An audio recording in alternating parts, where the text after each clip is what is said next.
हरे कृष्णा। ओम ज्ञानतिमिरान्धस्य ज्ञानाञ्जनाशलाकया चक्षुरुन्मीलितं येन तस्मै श्रीगुरुवे नमः। श्रीचैतन्यमनोभीष्टं स्थापितं येन भूतले स्वयं रूपकथा मह्यं ददाति स्वपदान्तिकम्। वन्देऽहं श्रीगुरो श्रीयुतपदकमलं श्रीगुरून् वैष्णवांश्च श्रीरूपं साग्रजातं सगणरघुनाथान्वितं तं सजीवम् साद्वैतं सावधूतं परिजनसहितं कृष्णचैतन्यदेवं श्रीराधाकृष्णपादान् सकलललिता श्रीविशाखान्वितांश्च हे कृष्णकरुणा सिन्धो दीनबन्धो जगत्पदे गोपेश गोपिकान्त राधाकान्त नमोऽस्तुते तप्तकाञ्चन गौराङ्गी राधे वृन्दावनेश्वरी वृषभानुसुते देवी प्रणमामि हरिप्रिये वाञ्छाकल्पतरुभ्यश्च कृपासिन्धुभ्य एव च पतितानां पावनेभ्यो वैष्णवेभ्यो नमो नमः। नमो विष्णुपादाय कृष्णप्रेष्ठाय भूतले श्रीमते जयपताक स्वामिनिति नामिने नमाचार्यपादाय निताय कृपप्रदायिने गौरकदादामधाय नगरग्रामतारिणे नमो विष्णुपादाय कृष्णप्रेष्ठाय भूतले श्रीमते भक्तिवेदान्त स्वामिनिति नामिने नमस्ते सारस्वते देवे गौरवाणी प्रचारिणे निर्विशेषा शून्यवादी पाश्चात्यदेशतारिणे जय श्री कृष्ण चैतन्य प्रभु नित्यानंद श्री अद्वैत गदाधर श्रीवासादि गौरभक्तवृंद हरे कृष्ण कृष्ण कृष्ण हरे हरे हरे राम राम राम हरे हरे। ओम नमो भगवते वासुदेवाय। ओम नमो भगवते वासुदेवाय। ओम नमो भगवते वासुदेवाय। ഹരേ കൃഷ്ണ. നമ്മൾ ഏത് ശ്ലോകം വരെ പറഞ്ഞത് മാതാജി? ഏതിലെടുക്കേണ്ടത്? 18ാം അധ്യായം. ആ ശ്ലോകം ഏതായിരുന്നു? തുടക്കത്തിൽ തന്നെയാണ്, ആദ്യത്തെ ശ്ലോകം തന്നെ വേണം. 18 വരെ നിർത്തി. പാർട്ട് 2 എന്നാണ് പറഞ്ഞത്. ലെവൽ 2 പാർട്ട് 2 എന്നാ പറഞ്ഞത്.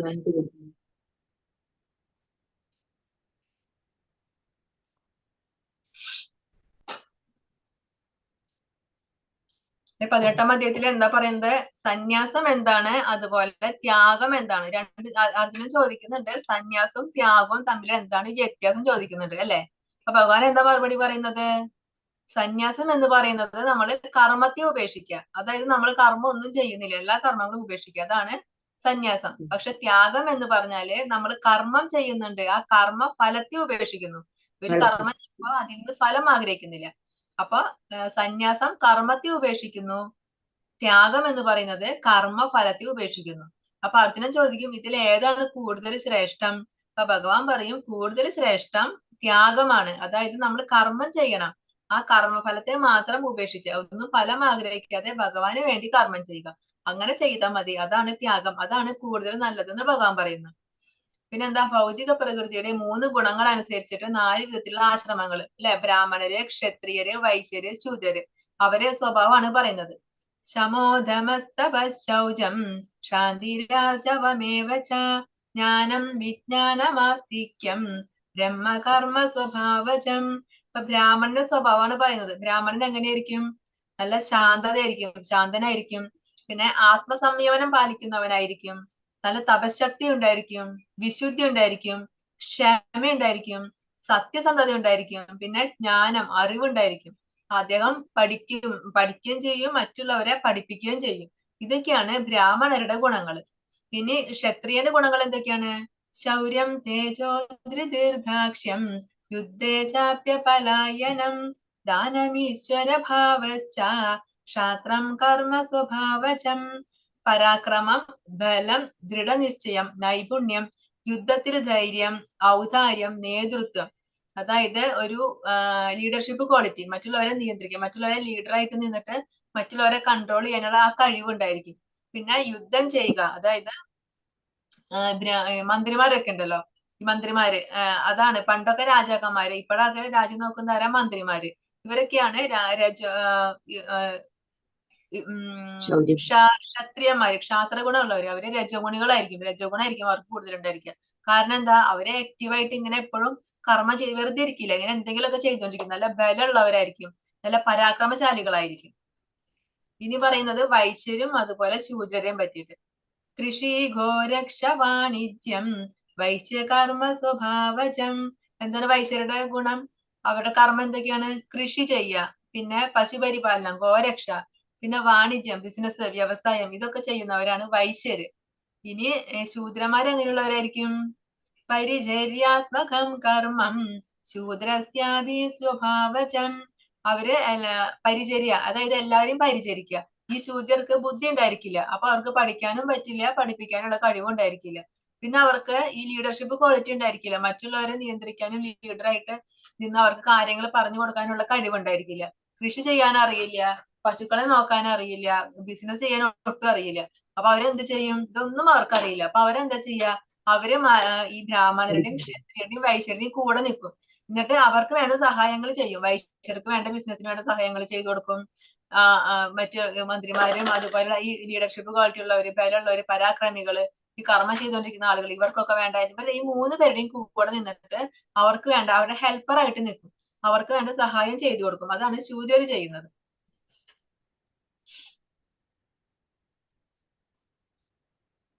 യദ പ്രവൃത്തിർഭൂതാനാം യേന സർവമിദം തദം സ്വകർമ്മണാ തമഭ്യർച്ച്യ സിദ്ധിം വിന്ദതി മാനവഃ.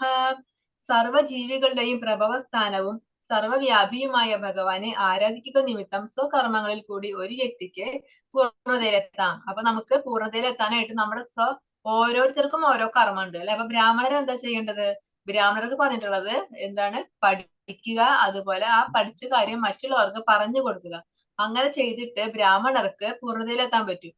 ഇനി ക്ഷത്രിയർ എന്ത് ചെയ്യണം? അവര് യുദ്ധം ചെയ്യുക, യുദ്ധം ചെയ്തിട്ട് രാജ്യം പരിപാലിക്കുക, ശത്രുക്കളെ നശിപ്പിച്ച് രാജ്യത്തെ രക്ഷിക്കുക, പ്രജകളെ രക്ഷിക്കുക, അവർക്ക് വേണ്ട ഇതെല്ലാം ചെയ്തു കൊടുക്കുക. അങ്ങനെ ചെയ്ത ഒരു ക്ഷത്രിയന് പൂർണ്ണതയിലെത്താൻ പറ്റും. ഇനി വൈശ്യർ എന്ത് ചെയ്യണം?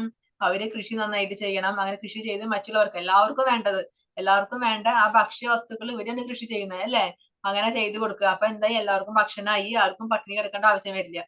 പിന്നെ പശുക്കളെ പരിപാലിക്കുക, പിന്നെ എന്താ? ബിസിനസ് ചെയ്യുക. ഈ എന്താണോ ഉണ്ടാക്കിയത് അത് കൊണ്ടുപോയി വിൽക്കുക, മറ്റുള്ളവരിലേക്ക് എത്തിക്കുക.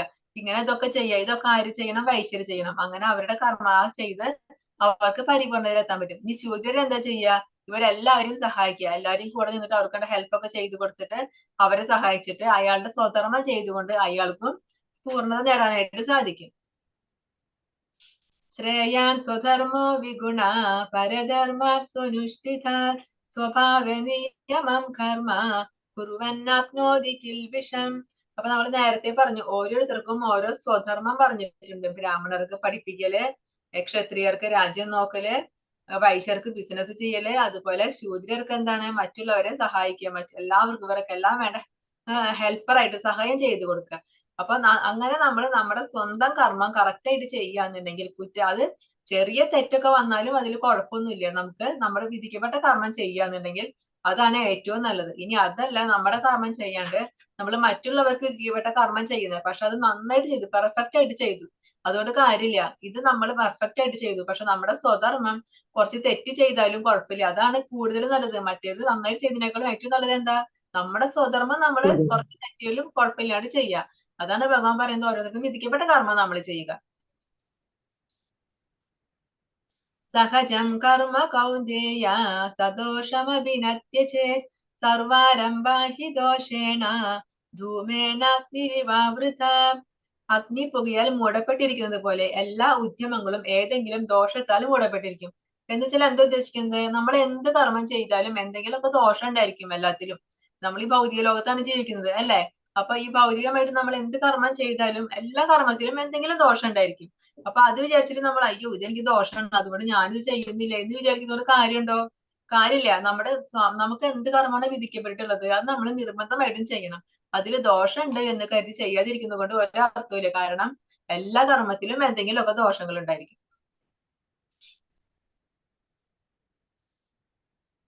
ഇനി ഭഗവാൻ എങ്ങനെ നമുക്ക് പൂർണ്ണതയിലെത്താന്നാണ് പറയുന്നത്. എങ്ങനെ? ആധ്യാത്മിക ജ്ഞാനത്തിന്റെ ആത്യന്തികമായ ഉന്നതിയാണ് ബ്രഹ്മപദം. ബ്രഹ്മപദം പ്രാപിക്കുക എന്നുള്ളത് ഏറ്റവും ഉയർന്ന അറിവിന്റെ ഘട്ടമാണ് എന്ത്? ബ്രഹ്മപദം. ബ്രഹ്മപദത്തെ പറ്റി അറിയുക, ഭഗവാനെ കുറിച്ചുള്ള ആ ജ്ഞാനം നേടുക, അതാണ് ആ ആധ്യാത്മിക ജ്ഞാനത്തിന്റെ ഏറ്റവും ഉന്നതിയിലുള്ളത്. ഭഗവാനെ കുറിച്ച് അറിയുക. ആരാണ് ഭഗവാൻ?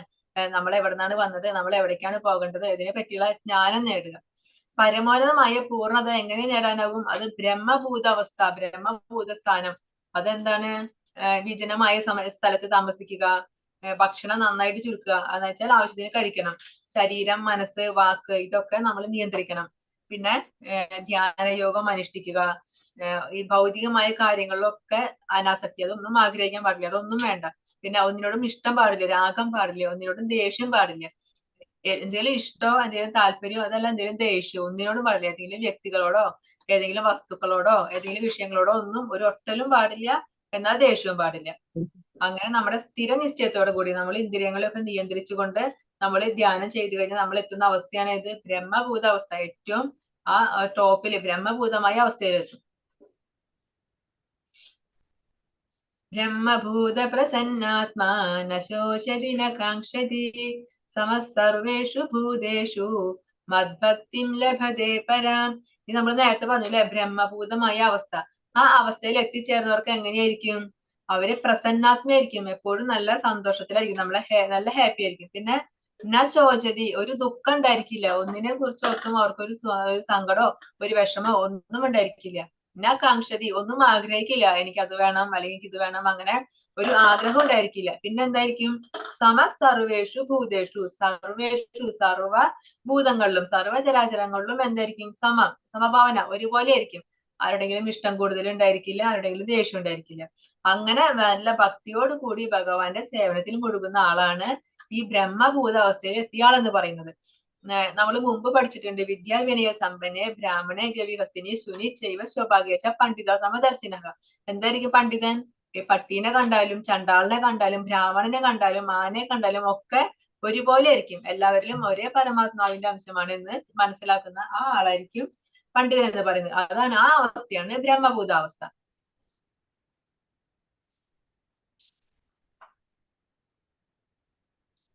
ഭക്ത്യാ മാമഭിജാനാതി യാവാൻ യശ്ചാസ്മി തത്വതഃ തതോ മാം തത്വതോ ജ്ഞാത്വാ വിശദേ തദനന്തരം. ഭക്തിയുടെ സേവനം കൊണ്ട് മാത്രമേ ഞാനാണ് പരമദിവ്യോത്തമ പുരുഷൻ എന്ന സത്യം അറിയാൻ കഴിയൂ. ഭക്ത്യാ മാം അഭിജാനാതി, ഭക്തി കൊണ്ട് മാത്രമേ ഭഗവാനെ അറിയാൻ കഴിയൂ. ഭഗവാനാണ് ആ പരമദിവ്യോത്തമ പുരുഷൻ എന്നുള്ള സത്യം അറിയണമെങ്കിൽ എന്ത് വേണം? ഭക്തി വേണം. ആ ഭക്തി കൊണ്ട് മാത്രമേ നമുക്ക് ഭഗവാനെ അറിയാൻ കഴിയൂ. ഭക്തി കൊണ്ട് തന്നെ ഭഗവാനെ കുറിച്ച് പൂർണ്ണബോധം നേടുമ്പോൾ അയാൾക്ക് ദൈവ സാമ്രാജ്യത്തിൽ ഭഗവാന്റെ ധാമത്തിൽ പ്രവേശിക്കാൻ കഴിയും. അപ്പൊ എങ്ങനെ അറിയണം ഭഗവാനെ? ഭഗവാനെ അറിയണമെങ്കിൽ നമ്മൾ ഭക്തിയോടുകൂടി ഭഗവാനെ സേവനം ചെയ്യുക, ഭക്തിയുത സേവനം ചെയ്യുക ഭഗവാനെ. അങ്ങനെ മാത്രമേ നമ്മുടെ ഉള്ളില് ഭഗവാനെ കുറിച്ചുള്ള അജ്ഞാനം നമ്മുടെ ഉള്ളിലെ തെളിയുള്ളൂ. ഇനി കൃഷ്ണന്റെ ധാമത്തെ പറ്റിയിട്ടും കൃഷ്ണശാസ്ത്രത്തെ പറ്റി പൂർവ്വജ്ഞാനം നേടിയവര് ബ്രഹ്മഭൂതാവസ്ഥ ഇതിനെ പറ്റിയൊക്കെ പറയുന്നു. സർവകർമാണ്യപി സദാ കുർവാണോ അത്യവാശ്രയഃ മത്പ്രസാദവാപ്നോതി ശാശ്വതം പദമവ്യയം. ഏതു തരം പ്രവൃത്തികളിൽ ഏർപ്പെട്ടിരുന്നാലും എന്നെ മാത്രം ആശ്രയിക്കുന്ന എന്റെ വിശുദ്ധ ഭക്തൻ എന്റെ കാരുണ്യത്താലും സംരക്ഷണത്താലും അനശ്വരവും ശാശ്വതവുമായ എന്റെ ധാമം പ്രാപിക്കും. നമ്മൾ ഏത് കർമ്മം ചെയ്താലും, നമ്മളെ ബ്രാഹ്മണരോ ക്ഷത്രിയരോ വൈശ്യരോ ശൂദ്രരോ ആരുമായിക്കട്ടെ, ആരുമായി ബന്ധപ്പെട്ട ഏത് കർമ്മമാണ് ചെയ്യുന്നതെന്നുണ്ടെങ്കിലും എന്ത് വേണം? എന്നെ മാത്രം ആശ്രയിക്കണം. ഏത് കർമ്മം ചെയ്താലും ഭഗവാനെ ആശ്രയിക്കണം, ഭഗവാന് കീഴടങ്ങി, ഭഗവാന് സറണ്ടർ ആയിട്ട്. അങ്ങനെയുള്ള ഭഗവാന്റെ ആ വിശുദ്ധ ഭക്തൻ, എന്റെ ആ വിശുദ്ധ ഭക്തൻ, അവൻ എന്റെ കാരുണ്യത്താലും എന്റെ സംരക്ഷണത്താലും അനശ്വരവും ശാശ്വതവുമായ എന്റെ ധാമം പ്രാപിക്കുന്ന പറയുന്നത്. അപ്പൊ നമ്മൾ ഏത് കർമ്മം ചെയ്താലും ആ ഒരു കർമ്മത്തിനൊന്നും ഉയർച്ചയോ താഴ്ചയോ ഒന്നുമില്ല, ഏത് കർമ്മമായാലും കുഴപ്പമില്ല. പക്ഷെ എന്ത് ചെയ്താലും എന്നെ ആശ്രയിക്കണം. എന്നെ മാത്രം ആശ്രയിക്കുന്ന ആ ഭക്തനുണ്ടല്ലോ, അവൻ എന്റെ കാരുണ്യം ലഭിക്കും, അവൻ എന്റെ സംരക്ഷണത്തിലായിരിക്കും. അത് മാത്രല്ല, അവൻ എന്റെ ധാമം പ്രാപിക്കാൻ പറ്റുന്ന പറയുന്നത്. അപ്പൊ നമ്മൾ എന്ത് വേണം? നമ്മൾ എന്ത് കർമ്മം ചെയ്യുകയാണെങ്കിലും നമ്മൾ ഭഗവാന് സമർപ്പിച്ചുകൊണ്ട്, ഭഗവാന് പൂർണ്ണമായിട്ട് സമർപ്പിച്ചുകൊണ്ട്, അതിന് ഫലമൊന്നും ആഗ്രഹിക്കാത്ത ഭഗവാന് വേണ്ടി നമ്മൾ കർമ്മം ചെയ്യണം. അതെല്ലാം ഭഗവാന് സമർപ്പിച്ചുകൊണ്ട് ഭഗവാന്റെ ഇഷ്ടത്തിന് വിട്ടുകൊടുക്കുക. കർമ്മഫലം എന്ത് വേണമെങ്കിലും ആയിക്കോട്ടെ, ഭഗവാൻ തന്നോട്ട് ഞാൻ സ്വീകരിക്കാം, പക്ഷെ നമ്മളൊന്നും ആഗ്രഹിക്കാൻ പാടില്ല. അങ്ങനെ നമ്മൾ ഭഗവാന് വേണ്ടി കർമ്മം ചെയ്യണം. എല്ലാ പ്രതികരണങ്ങളിൽ നിന്നും ഞാൻ എന്റെ ഭക്തനെ വ്യക്തിപരമായി സംരക്ഷിക്കുകയും അവനെ നേരിട്ട് എന്റെ പരമമായ ധാമത്തേക്ക് നയിക്കുകയും ചെയ്യും. അങ്ങനെ ഭഗവാന് വേണ്ടി കർമ്മം ചെയ്താൽ എന്താ ചെയ്യുക ഭഗവാൻ? അവന്റെ പാപത്തിൽ നിന്നൊക്കെ അവന് മോചനം കൊടുക്കും. എന്നിട്ട് അവനെ എന്റെ പരമമായ ധാമത്തിലേക്ക് ഭഗവാൻ നയിക്കുന്ന പറയുന്നത്.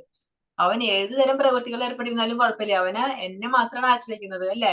അപ്പൊ അവൻ ആരാണ്? അവൻ എന്റെ ഭക്തൻ. എന്റെ ഭക്തന്റെ സംരക്ഷണം ആർക്കാണ്? അത് എനിക്ക് മാത്രമായിരിക്കും. എന്റെ കാരുണ്യത്താൽ അനശ്വരവും ശാശ്വതവുമായി എന്റെ ധാമം പ്രാപിക്കും. ഭഗവാന്റെ കാരുണ്യം വേണം. ഭഗവാന്റെ ധാമം പ്രാപിക്കണമെങ്കിൽ നമുക്ക് ഭഗവാന്റെ കാരുണ്യം വേണം. അതെങ്ങനെ ലഭിക്കും ഭഗവാന്റെ കാരുണ്യം? നമ്മൾ ഭഗവാന് സേവനം ചെയ്യണം.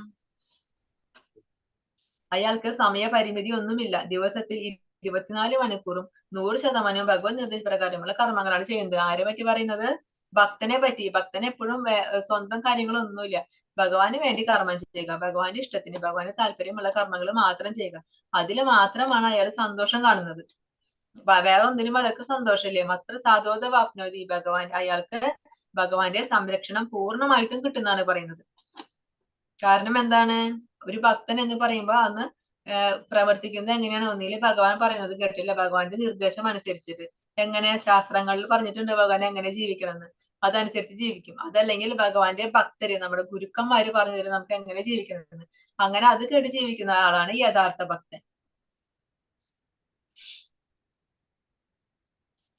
ഒരു ഭക്തൻ എങ്ങനെയായിരിക്കും? സകല കർമ്മങ്ങളിലും ഭഗവാനെ ആശ്രയിക്കും. ഭഗവാന്റെ സംരക്ഷണത്തിൽ സദാ പ്രവർത്തിക്കും. നമ്മൾ ദ്രൗപതിയുടെ കഥ കേട്ടിട്ടുണ്ട്. ദ്രൗപതിനെ വസ്ത്രാക്ഷേപം ചെയ്യുന്ന ദ്രൗപതി, ഒരുപാട് പേര് ഇരിക്കുന്നുണ്ട് ആ സഭയില്. ദ്രോണര്, ഭീഷ്മര്, ദ്രൗപതിയുടെ ഭർത്താക്കന്മാര്, ധൃതരാഷ്ട്രര് എല്ലാവരും ഉണ്ട്. പക്ഷെ ആർക്കും സാധിച്ചില്ല ദ്രൗപതിയെ രക്ഷിക്കാനായിട്ട്. അവസാനം എല്ലാവരെയും വിളിച്ചു പറഞ്ഞു, ആരും രക്ഷിക്കാൻ വന്നില്ല. അവസാനം ചെയ്തു, 2 കൈയും ഉയർത്തിയിട്ട് ഭഗവാനെ വിളിച്ചു. ആ വിളിച്ച വഴിക്ക് എന്താ വന്നത്? ഭഗവാൻ വേഗം വന്ന് ദ്രൗപതിയുടെ മാനം രക്ഷിച്ചു. അപ്പൊ അതാണ് പറയുന്നത്, നമ്മൾ ഭഗവാനെ പൂർണ്ണമായിട്ടും ആശ്രയിക്കുകയാണെങ്കിൽ പിന്നെ അവരുടെ സംരക്ഷണം ആർക്കാണ്? ഭക്തന്റെ സംരക്ഷണം ഭഗവാനാണ്. പിന്നെ നമ്മൾ വേറെ ഒന്നും ചെയ്യേണ്ട ആവശ്യമില്ല. മച്ചിത്ത സർവദുർഗാണി മത്രസാധാ തരിഷ്യസി അതചേത്വമഹങ്കാരാൻ നശ്രോഷ്യസി വിനക്ഷ്യസി. എന്നെ കുറിച്ച് ബോധവാനായിരുന്നാൽ നിനക്ക് എന്റെ പ്രസാദം കൊണ്ട് തന്നെ ബദ്ധ ജീവിതത്തിന്റെ സകല ക്ലേശങ്ങളെയും അതിജീവിക്കാൻ കഴിയും. ആ ബോധത്തോടെ പ്രവർത്തിക്കാതെ മിഥ്യാഹങ്കാരം കൊണ്ട് എന്റെ അഭിമതം അനുസരിക്കാതെ പോയാലാകട്ടെ നാശമാണ് ഫലം. അപ്പൊ ഭഗവാനെ കുറിച്ച് പൂർണ്ണമായ ബോധത്തോടു കൂടി ജീവിക്കുകയാണെങ്കിൽ എന്താണ്? ഭഗവാന്റെ പ്രസാദം കൊണ്ട്, ഭഗവാന്റെ അനുഗ്രഹം കൊണ്ട് തന്നെ നമ്മുടെ ആ ബദ്ധ ജീവിതം, നമ്മുടെ ബാക്കിയുള്ള ജീവിതം, അതിന്റെ സകല ക്ലേശങ്ങളും അതിജീവിക്കാന്ന് പറയുന്നത്. അതെങ്ങനെ? ആ ക്ലേശങ്ങൾ മുഴുവൻ ഭഗവാൻ മാറ്റിത്തരും. കാരണം നമ്മൾ എപ്പോഴും നമ്മൾ കൃഷ്ണബോധത്തിലാണ് അല്ലെ, ഭഗവാനെ കുറിച്ചാണ് നമ്മൾ എപ്പോഴും ചിന്തിക്കുന്നത്. അപ്പൊ ആ ഭഗവാന്റെ കാരുണ്യം നമുക്ക് ലഭിക്കും. പിന്നെ നമുക്ക് ഇനി ക്ലേശങ്ങൾ എന്തൊക്കെയായാലും അതിനെ അതിജീവിക്കാൻ നമുക്ക് കഴിയും.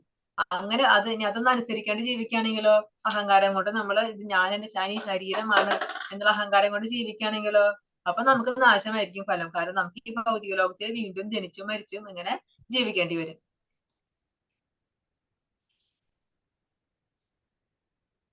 കൃഷ്ണന്റെ കീഴിലോ അല്ലെങ്കിൽ വ്യാമോഹത്തിന്റെ കീഴിലോ പ്രവർത്തിക്കുന്നു. അപ്പൊ നമുക്ക് ചിന്തിക്കാം, ഒന്നുകിൽ നമുക്ക് ഭഗവാന്റെ കീഴിലാവാം, അല്ലെങ്കിൽ മായയ്ക്ക് കീഴിലാവാം. നമുക്ക് ഏത് വേണം? നമുക്ക് തീരുമാനിക്കാം. ഭഗവാൻ നിർബന്ധിക്കുന്നില്ല, നമുക്ക് ഏത് വേണമെങ്കിലും തീരുമാനിക്കാം. ഭഗവാന്റെ കീഴിലാണെങ്കിലോ നമ്മുടെ സംരക്ഷണം ഭഗവാൻ ഏറ്റെടുത്തു. ഇനി അതല്ല മായയുടെ കീഴിലാണെങ്കിലോ പിന്നെ നമ്മുടെ മായയുടെ കൺട്രോളാവും.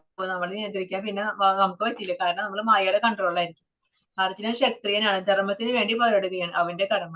അവൻ യുദ്ധം ഒഴിവാക്കിയാലും ഭൗതിക ഗുണങ്ങൾ അവനെ യുദ്ധം ചെയ്യാൻ പ്രേരിപ്പിക്കും. അപ്പൊ അർജുനൻ ആരാണ്? ക്ഷത്രിയനാണ്. ക്ഷത്രിയന്റെ കടമ എന്താ? യുദ്ധം ചെയ്യലാണ് അല്ലെ. അപ്പൊ അർജുനൻ വിചാരിക്കാണ്, ഞാൻ യുദ്ധം ചെയ്യുന്നില്ല, എനിക്ക് വയ്യ, എന്റെ ബന്ധുക്കളെ കൊല്ലാൻ വയ്യ എന്ന് അർജുനൻ വിചാരിച്ചാലും കാര്യമില്ല. കാരണം എന്താ? അർജുനന്റെ കടമ അതാണ്. അപ്പൊ അർജുനന്റെ ഉള്ളിലുള്ള ഗുണം എന്തായിരിക്കും? ഈ ഭൗതിക ലോകത്തിലെ 3 ഗുണങ്ങളുണ്ടല്ലോ, ത്രിഗുണങ്ങള്. അർജുനന്റെ ഗുണം എന്തായിരിക്കും? രജോ ഗുണമായിരിക്കും. അപ്പൊ അർജുനൻ യുദ്ധം ചെയ്യുന്നില്ല എന്ന് പറഞ്ഞു പോയാലും അർജുനന് സമാധാനമായിട്ട് ഇരിക്കാൻ പറ്റില്ല. കാരണം മനസ്സിൽ ഇങ്ങനെ ചിന്തകൾ വന്നുകൊണ്ടിരിക്കും, ആ യുദ്ധത്തെ പറ്റിയുള്ള ചിന്ത വന്നുകൊണ്ടിരിക്കും. അപ്പൊ അവിടെ സ്വധർമ്മം പാലിക്കാൻ പറ്റില്ല. അപ്പൊ അതുകൊണ്ട് എന്താ പറയുന്നത്? ഭഗവാൻ നേരത്തെ പറഞ്ഞിട്ടുണ്ട്, നമ്മൾ സ്വധർമ്മം ചെയ്യണം. നമ്മുടെ ഓരോരുത്തർക്കും അനുയോജ്യമായത്, ബ്രാഹ്മണർക്ക് അനുയോജ്യമായ കർമ്മം, ക്ഷത്രിയർക്ക് അനുയോജ്യമായ കർമ്മം, വൈശ്യർക്ക് അനുയോജ്യമായ കർമ്മം. അപ്പൊ അർജുനൻ ക്ഷത്രിയനാണ്. ക്ഷത്രിയന്റെ കർമ്മം എന്താ? യുദ്ധം ചെയ്യാം. അപ്പൊ അർജുനൻ ഇപ്പൊ പോയാലും കുറെ കഴിയുമ്പോ എന്താ മനസ്സിൽ വരും? ആ ശത്രുക്കളെ വധിക്കായിരുന്നു, അവര് ഞങ്ങളുടെ രാജ്യം തട്ടിയെടുത്തു, ഈ ചിന്തകൾ വന്നുകൊണ്ടിരിക്കും. അപ്പൊ അവിടെ കറക്റ്റ് ആയോ കർമ്മം ഭഗവാൻ പറഞ്ഞ പോലെ? ആവില്ല. അപ്പൊ അതാണ് ഭഗവാൻ പറഞ്ഞത്, നിനക്ക് എന്തായാലും ഈ കർമ്മം ചെയ്യേണ്ടി വരും. കാരണം നിന്റെ കടമ ഇതാണ്, നിന്റെ സ്വധർമ്മാണ് ഇത് നീ ചെയ്തേ പറ്റൂ. നിനക്ക് ഇതിൽ നിന്ന് രക്ഷപ്പെടാനായിട്ട് സാധിക്കില്ല.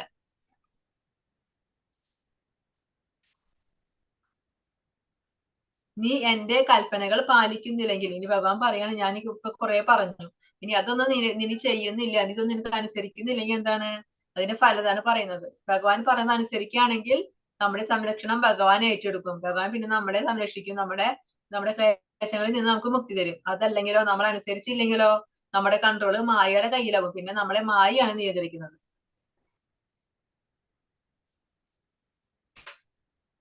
ഈശ്വര സർവഭൂതാനാം ഹൃദ്ദേശേർജുന തിഷ്ഠതി ഭ്രാമയൻ സർവഭൂതാനി യന്ത്രാരൂഢാനി മായയാ. അർജുന, പരമപുരുഷൻ എല്ലാവരുടെയും ഹൃദയത്തിൽ കുടികൊള്ളുകയും ഭൗതിക ശക്തിയാൽ നിർമ്മിതമായ യന്ത്രത്തിൽ എന്ന പോലെ സ്ഥിതി ചെയ്യുന്ന ജീവാത്മാക്കളുടെ ഭ്രമണത്തെ നിയന്ത്രിക്കുകയും ചെയ്യുന്നു. അപ്പൊ പരമപുരുഷൻ എന്താണ്? ആരാ പരമപുരുഷൻ? ഭഗവാൻ ശ്രീകൃഷ്ണൻ. ഭഗവാൻ ശ്രീകൃഷ്ണൻ എന്താ ചെയ്യുന്നേ? എല്ലാവരുടെയും ഹൃദയത്തിൽ കുടികൊള്ളുന്നുണ്ട് അല്ലെ? എങ്ങനെ കുടികൊള്ളുന്നു ഭഗവാൻ ഹൃദയത്തില്? എന്തായിട്ടാ? ഹരേ കൃഷ്ണ. പരമാത്മാവായി. പരമാത്മാവായിട്ട് ശ്ലോകത്തിലുണ്ടല്ലോ ഭഗവാൻ എല്ലാവരും ഹൃദയത്തിലുണ്ട് പരമാത്മാവായിട്ട്. പരമാത്മാവായിട്ട് ഹൃദയത്തിൽ എന്താ ചെയ്യുന്ന ഭഗവാൻ? നമ്മുടെ ശരീരം എന്തുകൊണ്ട് നിർമ്മിച്ചിരിക്കുന്ന? ഭൗതിക ശക്തി കൊണ്ട് അല്ലെ? ഭൗതിക പ്രകൃതിയെ പഞ്ചഭൂതങ്ങൾ കൊണ്ടാണ് ഈ ശരീരം നിർമ്മിച്ചിരിക്കുന്നത്. അപ്പൊ ആ ഭൗതിക ശക്തി കൊണ്ട് നിർമ്മിച്ചിരിക്കുന്ന ഒരു യന്ത്രമാണ് നമ്മുടെ ഈ ശരീരം. അപ്പൊ നമ്മൾ ഈ യന്ത്രത്തിൽ എങ്ങനെയാണ്? മെഷീൻ ഇട്ട് കഴിഞ്ഞാൽ യന്ത്രം വർക്ക് ചെയ്യും അല്ലെ? മെഷീൻ ഓഫ് ചെയ്താലേ യന്ത്രം ഓഫ് ആവുള്ളൂ. അപ്പൊ അതുപോലെ നമ്മൾ മെഷീനിലെ യന്ത്രം യന്ത്രത്തിൽ വർക്ക് ചെയ്യണം. നമ്മൾ സ്വിച്ച് ഇട്ട പോലെ ഇങ്ങനെ മായ നമ്മുടെ സ്വിച്ച് മായയിൽ കണ്ട് നമ്മളിങ്ങനെ വർക്ക് ചെയ്തുകൊണ്ടിരിക്കുകയാണ്. അപ്പൊ ഭഗവാൻ എന്താണ് ചെയ്യുന്നത്? നമ്മുടെ ഹൃദയത്തിലുണ്ട് ഭഗവാൻ ഉണ്ട്. ആ ഹൃദയത്തിൽ ഇരുന്നിട്ട് ഭഗവാൻ നമ്മളെ നോക്കിക്കൊണ്ടിരിക്കുകയാണ്. എന്നിട്ട് നമ്മൾ ഭഗവാനെ വിളിക്കുമ്പോൾ ഭഗവാൻ എന്ത് ചെയ്യും? ആ ഭ്രമണത്തെ നിയന്ത്രിക്കും ഭഗവാൻ. ആ സ്വിച്ച് ഭഗവാന്റെ കൺട്രോളിലാവും. അത് നമ്മൾ ഭഗവാൻ പറഞ്ഞത് അനുസരിക്കുന്നില്ല എന്നുണ്ടെങ്കിൽ എന്താവും? അതിന്റെ സ്വിച്ച് മായയുടെ കൺട്രോളിലാവും. അപ്പൊ മെഷീൻ നിയന്ത്രിക്കുന്നത് ആരാണ്? മായയായിരിക്കും. അപ്പൊ നമ്മൾ ഭഗവാനെ ശരണം പ്രാപിക്കാന്നുണ്ടെങ്കിൽ ആ മെഷീൻ, ആ യന്ത്രം, നമ്മുടെ ഈ ശരീരമാകുന്ന ആ യന്ത്രം ഭഗവാൻ നിയന്ത്രിക്കും. അങ്ങനെ ഭഗവാന്റെ നിയന്ത്രണത്തിൽ നമുക്ക് പോകാൻ പറ്റും. അല്ലെങ്കിൽ നമ്മളെ മായ നിയന്ത്രിക്കും. അപ്പൊ നമ്മള് പല പല ദുഃഖങ്ങളിലും സങ്കടങ്ങളിലും വന്നിങ്ങനെ പെട്ടുകൊണ്ടിരിക്കും. തമേവ ശരണം ഗച്ഛ സർവഭാവേന ഭാരത തത്പ്രസാദാത് പരാം ശാന്തിം സ്ഥാനം പ്രാപ്സ്യസി ശാശ്വതം. ഹേ ഭാരത, ആ പരമപുരുഷനെ ആത്മാർപ്പണം ചെയ്യൂ. അവിടുത്തെ പ്രസാദം കൊണ്ട് നീ പരമമായ ശാന്തി നേടും, ശാശ്വതമായ പരമപദം പ്രാപിക്കും. അപ്പൊ എന്താ നമ്മൾ വേണ്ടത്? ആ പരമപുരുഷനെ, ആ ഭഗവാനെ നമ്മളെ ആത്മാർപ്പണം ചെയ്യണം. നമ്മളെ തന്നെ നമ്മൾ സമർപ്പിക്കണം ഭഗവാനെ. അങ്ങനെ ഭഗവാന്റെ പ്രസാദം കൊണ്ട്, ഭഗവാന്റെ ആ അനുഗ്രഹം കൊണ്ട്, കാരുണ്യം കൊണ്ട് നമ്മൾ എന്താണ്? ആ പരമമായ ശാന്തി നേടും, ആ ശാശ്വതമായ പരമപദം. ഏതാണ് ശാശ്വതമായ പരമപദം? ഭഗവാന്റെ ധാമം അല്ലേ? തത്താമ പരമമമ. ആ പരമമായ ഭഗവാന്റെ ധാമം നമുക്ക് പ്രാപിക്കാനായിട്ട് സാധിക്കും. അതിന് എന്ത് വേണം? നമ്മൾ ഭഗവാനെ പൂർണ്ണ സമർപ്പണം ചെയ്തിട്ട് അങ്ങനെ ഭഗവാന്റെ കാരുണ്യം നേടണം. നമ്മളിപ്പോ സ്ലൈഡിൽ കാണുന്നത് പ്രതാപരുദ്ര മഹാരാജാവാണ്. ഈ ഒറീസയിലെ രാജാവായിരുന്നു ഇദ്ദേഹം നല്ല ഭക്തനായിരുന്നു. പക്ഷെ ഇദ്ദേഹത്തിന് ചൈതന്യ മഹാപ്രഭുവിന്റെ കാലത്ത് ആ മഹാപ്രഭുവിനെ കാണാനായിട്ട് ഭയങ്കര ആഗ്രഹം ഉണ്ടായിരുന്നു. അങ്ങനെ മഹാപ്രഭുവിന്റെ അടുത്ത് അറിയിക്കും, മഹാപ്രഭുവിനെ അറിയിക്കും കാണാൻ ആഗ്രഹം ഉണ്ടെന്ന്. മഹാപ്രഭു നോക്കുമ്പോ എന്താണ്? ഇദ്ദേഹം രാജാവിന്റെ പോലെ ഈ ഭൗതിക സുഖങ്ങളിൽ ജീവിക്കാണ്.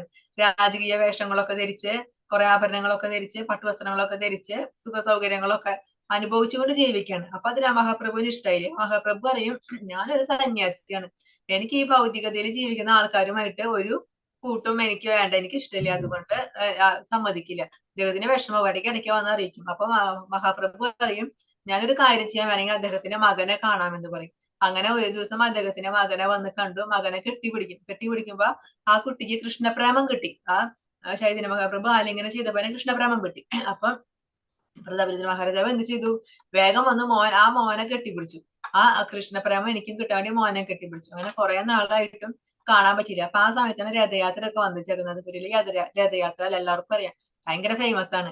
അപ്പൊ ഒരാള് വന്നിട്ട് പറയും, രാജാവിനോട് പറയും, അന്ന് ഈ ഭക്തന്റെ വേഷത്തിൽ പോകും. അപ്പൊ ചിലപ്പോ മഹാപ്രഭു സമ്മതിക്കും, അങ്ങനെ കാണാൻ സമ്മതിക്കും. ഇപ്പൊ അങ്ങ് ഈ രാജകീയ വേഷത്തിലല്ലേ പോകുന്നത്, അതുകൊണ്ട് ഭക്തനായിട്ട് ചെല്ലാൻ പറയും. അപ്പൊ മഹാരാജാവ് എന്ത് ചെയ്തു? വേഗം വസ്ത്രമൊക്കെ മാറി ഒരു ഭക്തന്റെ വസ്ത്രമൊക്കെ ധരിച്ച് ചന്ദന മേല കുറിയൊക്കെ തൊട്ട് പോവും. അങ്ങനെ രഥയാത്ര ഒക്കെ കഴിഞ്ഞ് മഹാപ്രഭു ക്ഷീണിച്ചിരിക്കുക, തളർന്നിരിക്കുമ്പോ വേഗം അദ്ദേഹത്തെ കാണാൻ ചെന്നിട്ട് അദ്ദേഹത്തിന്റെ സ്തുതികളൊക്കെ പാടി കാലൊക്കെ തടവി കൊടുക്കും. അങ്ങനെ മഹാപ്രഭുവിന് ഭയങ്കര സന്തോഷവും. വേഗം അദ്ദേഹം എനിക്ക് ആലിംഗനം ചെയ്തു. ആലിംഗനം ചെയ്തപ്പോ ഇദ്ദേഹത്തിന് കൃഷ്ണപ്രേമം കിട്ടി.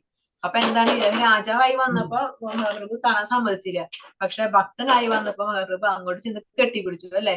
അതാണ് ഭക്തന്റെ മഹത്വം എന്ന് പറയുന്നത്. ഭഗവാന്റെ കാരുണ്യം കൊണ്ട് ആ ഭക്തനെ പരമപദം പ്രാപിക്കാനായിട്ട് സാധിക്കും.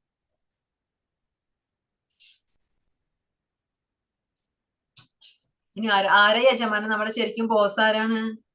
ഭഗവാനാണ് നമ്മുടെ ബോസ്. ആ ഭഗവാന് നമ്മൾ പൂർണ്ണമായിട്ടും നമ്മളെ സമർപ്പിക്കുക. അങ്ങനെ സമർപ്പിച്ചു കഴിഞ്ഞാൽ എങ്ങനെ സമർപ്പിക്കുക? നമ്മൾ എന്ത് കർമ്മം ചെയ്താലും ഭഗവാന് സമർപ്പിക്കുക. നമുക്കൊന്നും വേണ്ട, എനിക്കൊന്നുമില്ല, എല്ലാം ഞാൻ ഭഗവാന് സമർപ്പിച്ചുകൊണ്ടാണ് ചെയ്യുന്നത്. എനിക്ക് എന്റെ ഫലവും വേണ്ട, പക്ഷെ ഞാൻ കർമ്മം ചെയ്യാതിരിക്കുന്നില്ല. അങ്ങനെ നമ്മളെല്ലാം ഭഗവാന് സമർപ്പിച്ചാൽ ഭഗവാന്റെ കാരുണ്യം നമുക്ക് കിട്ടും. പിന്നെ നമുക്കൊന്നും ഭഗവാന്റെ കാരുണ്യം കിട്ടി പിന്നെ നമുക്ക് വേറെ എന്തെങ്കിലും വേണോ? നമുക്കൊന്നും വേണ്ട. പിന്നെ നമുക്ക് മോക്ഷം കിട്ടും, ഭഗവാന്റെ ധാമത്തിലേക്ക് നമുക്ക് പ്രവേശനം കിട്ടും. ഇതി തേ ജ്ഞാനമാഖ്യാതം ഗുഹ്യാത് ഗുഹ്യതരം മയാ വിമൃശ്യൈതദേശേഷേണ യഥേച്ഛസി തഥാ കുരു. ഇപ്രകാരം അതിരഹസ്യമായ ജ്ഞാനമാണ് ഞാൻ നിനക്ക് വിവരിച്ചു തന്നത്. ഇനി സമഗ്രമായി ആലോചിച്ച ശേഷം ഹിതം എന്തെന്ന് തോന്നുന്നത് എന്തോ അത് ചെയ്യുക. അപ്പൊ എന്താ പറയുന്നത്? ഇപ്രകാരം രഹസ്യം, അതിരഹസ്യം, അതീവ രഹസ്യമായ ആ ജ്ഞാനമാണ് ഞാൻ നിനക്ക് പറഞ്ഞു തന്നത്, ഇത്ര നേരം പറഞ്ഞു തന്നത്. ഇനി നീ എന്ത് ചെയ്യണം? നീ ആലോചിക്ക്, സമഗ്രമായിട്ട് നന്നായിട്ട് ഇരുന്ന് ആലോചിക്ക്. എന്നിട്ട് നിനക്ക് എന്താണോ ഹിതം, എന്താണോ നല്ലത്, അത് നീ ചെയ്യുക. ഞാൻ ഒന്നും പറയുന്നില്ല. അപ്പൊ ഭഗവാൻ എല്ലാം പറഞ്ഞു കൊടുത്തു, എല്ലാ ജ്ഞാനവും കൊടുത്തു. എന്നിട്ട് ഭഗവാൻ പറയാണ്, ഇനി ഞാൻ ഒന്നും പറയുന്നില്ല, നിനക്കെല്ലാം ഞാൻ പറഞ്ഞു തന്നു കഴിഞ്ഞു. ഇനി നിനക്ക് എന്താണോ തോന്നുന്നത് അതുപോലെ നീ ചെയ്യുക. യഥേച്ഛസി തഥാ കുരു. നിനക്ക് എന്താണോ തോന്നുന്നേ അതുപോലെ നീ ചെയ്യുക. ഞാൻ ഇനി നിർബന്ധിക്കുന്നില്ല. നിനക്ക് എന്ത് തോന്നുന്നു? ഇതെല്ലാം കേട്ടിട്ട് എന്ത് തോന്നുന്നു? യുദ്ധം ചെയ്യണോ, അതല്ല തിരിച്ചു പോണോ, എന്താണ് തോന്നുന്നത് അതുപോലെ നീ ചെയ്താൽ മതി.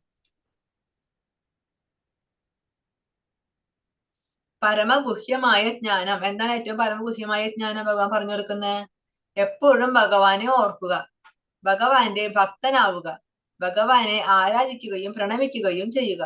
ഇങ്ങനെ ചെയ്തു പോന്നാൽ നീ നിശ്ചയമായും ഭഗവാനെ പ്രാപിക്കാം. അപ്പൊ നമ്മൾ എന്താണ് ആ പരമമായ ജ്ഞാനം?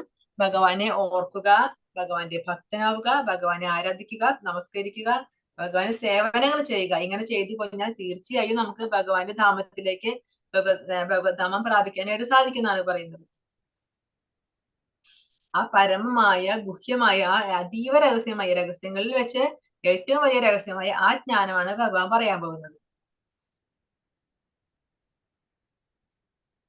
എന്താണ് ആ ജ്ഞാനം? മന്മനാഭവ മദ്ഭക്തോ മദ്യാജീ മാം നമസ്കുരു മാമേ വൈഷ്യസി സത്യം തേ പ്രതിജാനേ പ്രിയോസി മേ. ഇതാണ് ഭഗവത്ഗീതയിലെ ഭഗവാൻ പറയുന്ന ഏറ്റവും പരമമായ ആ രഹസ്യം. എന്താണ്? എപ്പോഴും എന്നെ ഓർക്കുക. മന്മന, എപ്പോഴും മനസ്സില് എന്നെ പറ്റി ഓർക്കുക. പിന്നെന്താ? മദ്ഭക്ത, എന്റെ ഭക്തനാവുക. മദ്യാജി, എന്നെ യജിക്കുക, എന്നെ ആരാധിക്കുക. മാം നമസ്കുരു, എന്നെ പ്രണമിക്കുക. ഇങ്ങനെ ചെയ്തു പോന്നാൽ നിനക്ക് എന്നെ പ്രാപിക്കാം, നിശ്ചയം. ഇത് ഉറപ്പായിട്ടും നിനക്ക് എന്നെ പ്രാപിക്കാനായിട്ട് സാധിക്കും. ഞാൻ തീർത്തു പറയുന്നു, നിനക്ക് എന്നെ പ്രാപിക്കാൻ സാധിക്കും. പക്ഷെ എന്ത് ചെയ്യണം? എപ്പോഴും എന്നെ ഓർക്കണം, എന്റെ ഭക്തനാവണം, എന്നെ ആരാധിക്കണം, എന്നെ പ്രണമിക്കണം. അങ്ങനെ ചെയ്താൽ നിനക്ക് എന്നെ പ്രാപിക്കാനായിട്ട് സാധിക്കും. സർവധർമാൻ പരിത്യജ്യ മാമേകം ശരണം വ്രജ അഹം ത്വാം സർവപാപേഭ്യോ മോക്ഷയിഷ്യാമി മാ ശുചഃ. അങ്ങനെ ഭഗവാന്റെ ആ ഉപദേശങ്ങൾ, ആ ഭഗവത്ഗീതയിൽ പറയുന്ന ആ ഉപദേശങ്ങൾ ഭഗവാൻ ഉപസംഹരിക്കുകയാണ് ഈ ശ്ലോകത്തോടു കൂടി. എന്താ പറയുന്നത്? സർവധർമ്മങ്ങളെയും പരിത്യജിച്ചിട്ട് നീ എല്ലാ ധർമ്മങ്ങളും ഉപേക്ഷിച്ചോ, എല്ലാം ത്യജിച്ചോ. എന്നിട്ട് എന്ത് ചെയ്യണം? എന്നിൽ ശരണം പ്രാപിക്കുക, എന്നെ ശരണം പ്രാപിക്കുക. ഞാൻ നിന്നെ സകല പാപ പ്രതികരണങ്ങളിൽ നിന്നും മോചിപ്പിക്കാൻ ഭയപ്പെടേണ്ട. അപ്പൊ നീ എല്ലാ ധർമ്മങ്ങളെയും ഉപേക്ഷിച്ചിട്ട്, എല്ലാം ത്യജിച്ചിട്ട് നീ എന്നെ ശരണം പ്രാപിക്കുക, എന്നെ ശരണം തേടിയാൽ മതി. ഞാൻ നിന്നെ നിന്റെ എല്ലാ പാപങ്ങളും, എല്ലാ പാപ പ്രതികരണങ്ങളിൽ നിന്നൊക്കെ ഞാൻ നിന്നെ മോചിപ്പിക്കാം. നീ ഭയപ്പെടേണ്ട, നീ പേടിക്കേണ്ട. നീ എന്നെ ശരണം പ്രാപിച്ചാൽ മാത്രം ചെയ്താൽ മതി.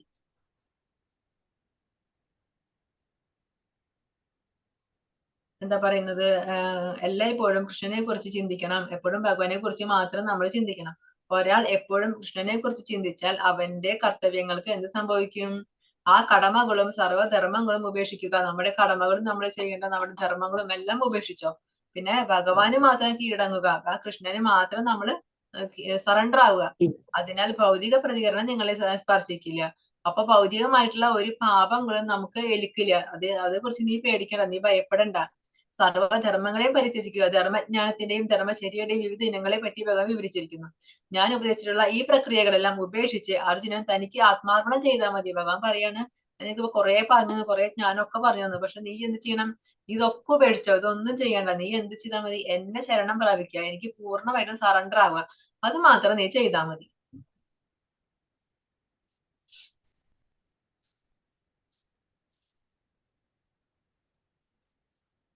അപ്പൊ രഹസ്യമായ ജ്ഞാനത്തെ പറ്റി ഭഗവാൻ പറഞ്ഞു. ഏതാണ് രഹസ്യമായ ജ്ഞാനം? ആ ബ്രഹ്മഭൂതാവസ്ഥ. ബ്രഹ്മഭൂതാവസ്ഥയിൽ എത്തിയ ആൾ എങ്ങനെയായിരിക്കും? പ്രസന്നാത്മാ, സന്തോഷവാനായിരിക്കും. ന ശോചതി ന കാംക്ഷതി, ഒന്നിനും ദുഃഖം ഉണ്ടായിരിക്കുക, ദുഃഖമില്ല, ഒന്നിനും ആഗ്രഹം ഉണ്ടായിരിക്കില്ല. അങ്ങനെ ഒരാളായിരിക്കും ആര്? ബ്രഹ്മഭൂതാവസ്ഥയിലുള്ള ആള്. ഇതാണ് ആ രഹസ്യമായ ജ്ഞാനം. ഇനി അതിൽ കൂടുതൽ രഹസ്യമായ ഒരു ജ്ഞാനം ഉണ്ട്. അതെന്താണ്? അത് പരമാത്മാവിനെ കുറിച്ചുള്ള ആ ജ്ഞാനാണ്. ആ പരമാത്മാവ് എവിടെയുള്ളത്? എല്ലാവരും ഹൃദയത്തിലുണ്ട് അല്ലെ? എല്ലാവരും ഹൃദയത്തില് ഭഗവാൻ പരമാത്മാവായി ഉണ്ട്. എന്നിട്ട് ആ ഹൃദയത്തിൽ ഇരുന്നിട്ട് ഭഗവാൻ എന്താ ചെയ്യുന്നത്? ആ ശരീരമാകുന്ന ആ യന്ത്രത്തെ, ആ മെഷീനെ ഭഗവാൻ നിയന്ത്രിക്കുകയാണ് ചെയ്യുന്നത് ഹൃദയത്തിൽ ഇരുന്നു കൊണ്ട്. ഇനി പിന്നെന്താണ്? ആ ഏറ്റവും പരമമായ, ഏറ്റവും ഗുഹ്യമായ ആ ജ്ഞാനം എന്താണ്? മന്മനാമവ ഭക്തോ മധ്യ ജീവാം നമസ്കുരു. നീ എപ്പോഴും എന്നെ ഓർക്കുക, എന്റെ ഭക്തനാവുക, എന്നെ ആരാധിക്കുക, എന്നെ പ്രണമിക്കുക. വേറെ ഒന്നും ചെയ്യണ്ട. നീ എല്ലാ ധർമ്മങ്ങളും ഉപേക്ഷിച്ച് ഇത് മാത്രം ചെയ്താൽ മതി. നീ എന്നെ ശരണം പ്രാപിച്ചാൽ മാത്രം മതി. നിനക്ക് എല്ലാം ഞാൻ നിന്റെ എല്ലാ പാപ പ്രതികരണങ്ങളിൽ നിന്നും ഞാൻ നിന്നെ രക്ഷിക്കാം.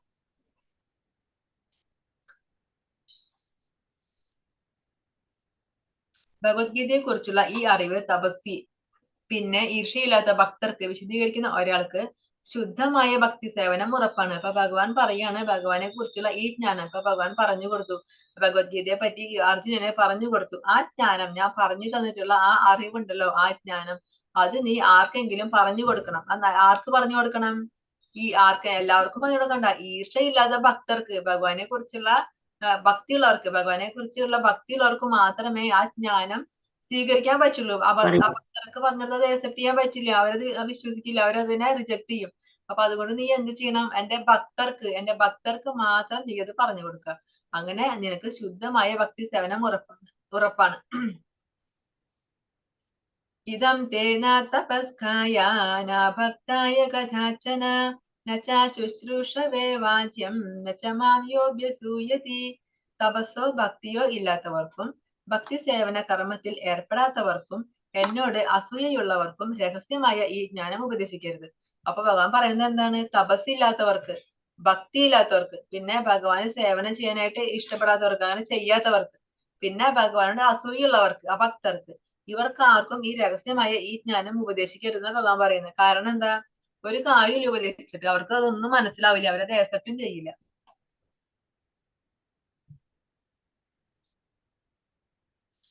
ഇതം പരമം ഗുഹ്യം മദ്ഭക്തേഷ്വഭിധാസ്യതി ഭക്തിം മയി പരാം കൃത്വാ മാമേ വൈഷത്യ സംശയഃ. പരമരഹസ്യമായ ഈ ജ്ഞാനത്തെ എന്റെ ഭക്തന്മാർക്ക് ഉപദേശിക്കുന്നവന് ശുദ്ധ ഭക്തിത സേവനം സുനിശ്ചിതമാണ്. അവസാനം അയാൾ എന്നിലേക്ക് തിരിച്ചെത്തുകയും ചെയ്യും. അപ്പൊ പരമരഹസ്യമായ ഈ ജ്ഞാനത്തെ ആർക്ക് ഉപദേശിക്കണം? എന്റെ ഭക്തന്മാർക്ക് ഉപദേശിക്കണം. അങ്ങനെ ഉപദേശിച്ചു കഴിഞ്ഞാൽ നിനക്ക് ശുദ്ധ ഭക്തി സേവനം കിട്ടും. കാരണം ഭഗവാൻ പറയുന്നത് എന്താ? എനിക്ക് ഏറ്റവും ഇഷ്ടമായ എന്താണ്? എനിക്ക് ഇത് ആർക്കെങ്കിലും പറഞ്ഞു കൊടുക്കുന്ന ആ ഭക്തനുണ്ടല്ലോ, അവനെയാണ് എനിക്ക് ഏറ്റവും ഇഷ്ടം. അയാൾ എന്താണ്? അയാൾ അവസാനം എന്നിലേക്ക് തന്നെ തിരിച്ചെത്തും. നച തസ്മാൻ മനുഷ്യേഷു കശ്ചിന്മേ പ്രിയകൃത്തമഃ ഭവിധാനച മേ തസ്മാദന്യ പ്രിയതരോ ഭുവി. ഭഗവാൻ പറയാണ്, എനിക്ക് അങ്ങനെയുള്ള ആ ഭക്തൻ, ആ ഭൃത്യനേക്കാൾ എനിക്ക് പ്രിയങ്കരനായിട്ട് ഈ ലോകത്തിൽ മറ്റൊരാളില്ല, ഇനി ഒരിക്കലും ഉണ്ടാവുകയുമില്ല. ഏതാളാണ്? ഏത് ഭൃത്യനെ പറ്റിയിട്ടാ പറയുന്നത്? എന്നെ കുറിച്ചുള്ള ഈ ജ്ഞാനം, ഞാൻ പറഞ്ഞു തന്ന ഈ ജ്ഞാനം മറ്റുള്ളവർക്ക് പറഞ്ഞു കൊടുക്കുന്ന ആ ഭക്തനുണ്ടല്ലോ, അവനേക്കാൾ പ്രിയപ്പെട്ടവനായിട്ട് എനിക്ക് ലോകത്ത് മറ്റാരുമില്ലെന്നാണ് പറയുന്നത്. ആദ്യേഷദേച്ഛയ ഇമം ധർമ്മ്യം സംവാദമാവയോഹോ ജ്ഞാനയജ്ഞേന തേനാഹം ഇഷ്ടസ്യാമിതി മേ മതിഃ. നമ്മൾ തമ്മിൽ നടത്തുന്ന ഈ പാവനമായ ഈ സംഭാഷണം പഠിച്ചറിയുന്നവർ ബുദ്ധി കൊണ്ട് എന്നെ ആരാധിക്കുകയാണ് ചെയ്യുന്നത്. അപ്പൊ ഭഗവാൻ എന്താ പറയുന്നത്? ഇനിയിപ്പോ ഞാൻ പറഞ്ഞു തന്ന ഈ ജ്ഞാനം ഉണ്ടല്ലോ, ഈ ജ്ഞാനം ആരെങ്കിലും കേൾക്കുകയാണെങ്കിൽ, ഇത് പഠിക്കുന്നവർ, ഈ പഠിക്കുന്നവർ അവരെന്നെ ആരാധിക്കുകയാണ് ചെയ്യുന്നത്. എങ്ങനെ? ബുദ്ധി കൊണ്ട്. അവരുടെ ബുദ്ധി കൊണ്ട് എന്നെ ആരാധിക്കുന്നു. നമുക്ക് ഭഗവാനെ പലതരത്തിൽ ആരാധന ചെയ്യാം അല്ലെ? അതില് ഭഗവാൻ പറയുന്നത്, ഞാൻ ഈ പറഞ്ഞ ജ്ഞാനം ഇത് പഠിക്കുന്ന ആളാണെങ്കിൽ അയാളും എന്നെ ആരാധിക്കുകയാണ്, അയാൾ എന്നെ ബുദ്ധി കൊണ്ട് ആരാധിക്കുകയാണ് ചെയ്യുന്നത്. ശ്രദ്ധാവാനനസൂയശ്ച ശൃണുയാദവിയോ നരഃ സോ വിമുക്തശുഭാം ലോകൻ പ്രാപ്നുയാത് പുണ്യകർമ്മണാം. അസൂയ തീണ്ടാതെയും വിശ്വാസത്തോടു കൂടിയും ഇത് ശ്രദ്ധിക്കുന്നവൻ പാപപ്രതികരണങ്ങളിൽ നിന്ന് മുക്തനായി പുണ്യാത്മാക്കൾ വാഴുന്ന ശുഭങ്ങളായ ലോകങ്ങളിൽ എത്തും. അസൂയ ആരോടും അസൂയ പാടില്ല, ഭഗവാനോടും അസൂയ പാടില്ല. അങ്ങനെ അസൂയ ഇല്ലാത്ത ഒരാള്. പിന്നെ എന്ത് വേണം? വിശ്വാസം. അസൂയ ഇല്ലാതിരുന്നാൽ മാത്രം പോരാ, വിശ്വാസം വേണം. ഭഗവാനിലും ഭഗവാന്റെ ശാസ്ത്രത്തിലും വിശ്വാസം വേണം. അങ്ങനെ വിശ്വാസത്തോട് കൂടി ഇത് ശ്രദ്ധിക്കുന്നവൻ, ഇത് പഠിക്കുന്നവൻ എന്ത് സംഭവിക്കും? പാപപ്രതികരണങ്ങളിൽ നിന്ന് മുക്തനാവും. അദ്ദേഹത്തിന്റെ എല്ലാ പാപപ്രതികരണങ്ങളിൽ നിന്നും അയാൾ മുക്തനാവും. എന്നിട്ട് എന്താ സംഭവിക്കുക? പുണ്യാത്മാക്കൾ വാഴുന്ന ആ ലോകങ്ങൾ, ആ ഉപരിലോകങ്ങൾ ഉണ്ടല്ലോ, പുണ്യാത്മാക്കൾ വാഴുന്ന ആ ഉപരിലോകങ്ങള്, അവിടെ അയാൾക്ക് വാഴാനും പറ്റും.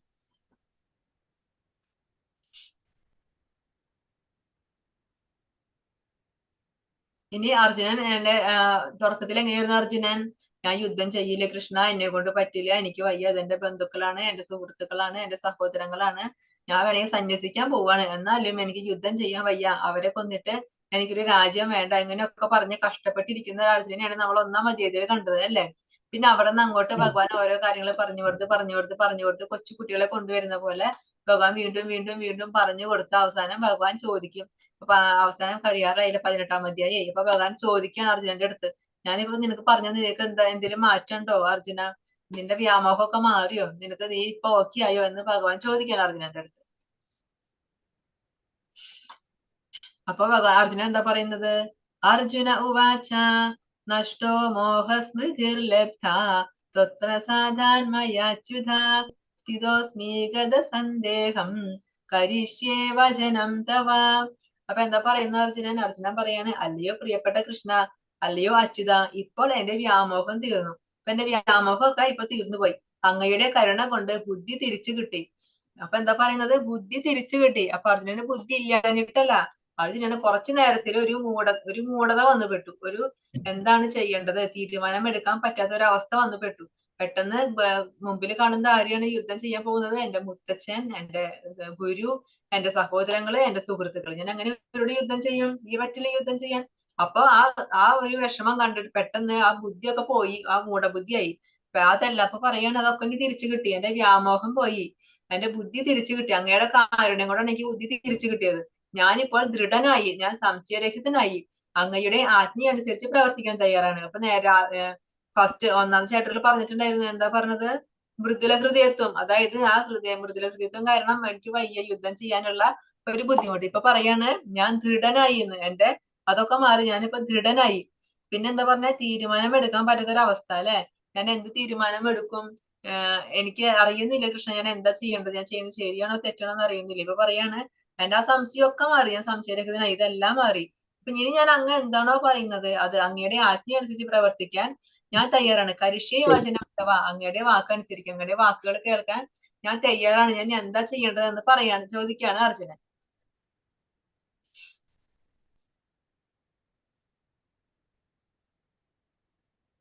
അപ്പൊ ഇതൊക്കെ ആരാ പറയുന്നത്? സഞ്ജയൻ അല്ലെ? സഞ്ജയൻ ധൃതരാഷ്ട്രർക്ക് പറഞ്ഞു കൊടുക്കുകയാണ് എന്തൊക്കെയാണ് അവിടെ നടന്നത് എന്ന്.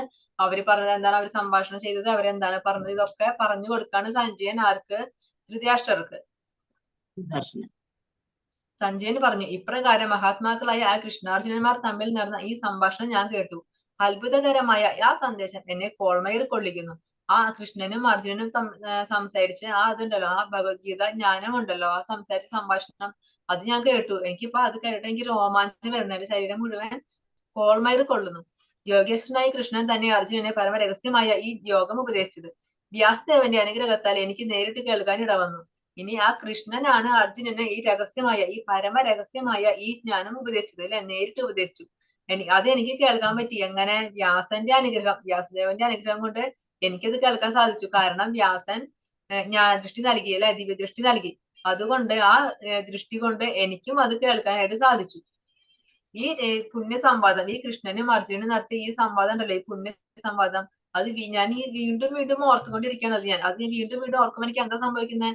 ഞാൻ വീണ്ടും വീണ്ടും ഈ ആനന്ദ പുളകിതനാകുന്നു. എനിക്ക് രോമാഞ്ചം വരുന്നു. അത് കേട്ടിട്ട് എനിക്ക് ആ സന്തോഷം നിയന്ത്രിക്കാൻ പറ്റുന്നില്ല. ഇത് ആരാ പറയുന്നത്? സഞ്ജയൻ പറയുകയാണ് ധൃതരാഷ്ട്രരുടെ അടുത്ത്.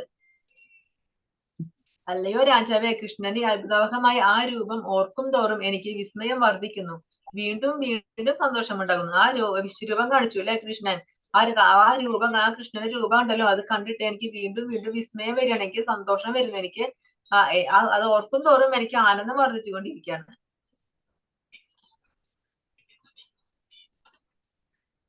യത്ര യോഗേശ്വര കൃഷ്ണോ യത്ര പാർത്ഥാധനുർധരഃ തത്ര ശ്രീർവിജയോ ഭൂതിർ ധ്രുവാനീതിർമധിർമമ. യത്ര യോഗേശ്വര കൃഷ്ണോ യത്ര പാർത്ഥാധനുർധരഃ തത്ര ശ്രീർവിജയോ ഭൂതിർ ധ്രുവാനീതിർമധിർമമ. യത്ര യോഗേശ്വര കൃഷ്ണോ യത്ര പാർത്ഥോ ധനുർധരഃ തത്ര ശ്രീർവിജയോ ഭൂതിർ ധ്രുവാനീതിർമധിർമമ. എവിടെ യോഗേശ്വരനായ കൃഷ്ണനുണ്ടോ, എവിടെ വില്ലാളി വീരനായ അർജുനനുണ്ടോ, അവിടെയാണ് ഐശ്വര്യവും വിജയവും അസാധാരണ ശക്തിയും നീതിയും ഉള്ളത്. ഇതാണ് എന്റെ അഭിപ്രായം. അപ്പൊ സഞ്ജയൻ പറയാണ്, അവസാനമായിട്ട് സഞ്ജയൻ പറയാണ്, ആ ധൃതരാഷ്ട്രരുടെ അടുത്ത് പറയാണ്, എവിടെയാണ് ആ യോഗേശ്വരനായ കൃഷ്ണൻ, ആ ഭഗവാൻ എവിടെയാണോ ഉള്ളത്, എവിടെയാണ് വില്ലാളി വീരനായ ആ അർജുനൻ ഉള്ളത്, അവിടെയാണ് ഐശ്വര്യം, അവിടെയാണ് വിജയം, അവിടെയാണ് ആ അസാധാരണ ശക്തിയും നീതിയും ധർമ്മവും ഒക്കെ എവിടെയുള്ളത്, ആ ഭഗവാന്റെ അടുത്താണുള്ളത്. അതുകൊണ്ട് വിജയം എവിടെ തന്നെയായിരിക്കും, അവിടെ തന്നെയായിരിക്കും. ഇതാണ് എന്റെ അഭിപ്രായം.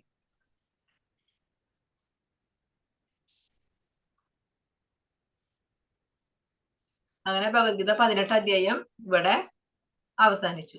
ഹരേ കൃഷ്ണ കൃഷ്ണ കൃഷ്ണ ഹരേ ഹരേ, ഹരേ രാമ രാമ രാമ ഹരേ ഹരേ. വാഞ്ചാകൽപതരുഭ്യശ്ച കൃപാ സിന്ധുഭ്യ ഏവ ച പതിതാനാം പാവനേഭ്യോ വൈഷ്ണവേഭ്യോ നമോ നമഃ. ആനന്ദ കോടി വൈഷ്ണവ ഭക്തവൃന്ദ की जय, श्रील प्रभुपाद की जय, गुरुदेव की जय.